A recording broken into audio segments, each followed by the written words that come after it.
Hi, I'm Gab. God gave me confidence to share His words, and I survived junior high school, and I received my first ever guitar. Hi, I'm Ash. God helped me to boost my self-confidence, and because of that, I survived my first semester in second-year college. Hi, I'm Tin. God saved me from loneliness and confusion. Hi, I'm Sai, and God redeemed the brokenness in me. Hi, I'm Kai, and I'm getting my spark back. My name is James, and I'm currently living God's promises from years ago and still counting.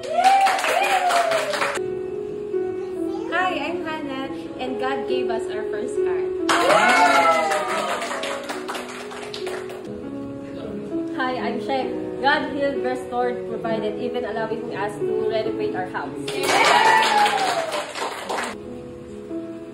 What's up guys, I'm Gain. This year, I graduated Industrial Engineering and I passed the Civil Service exam.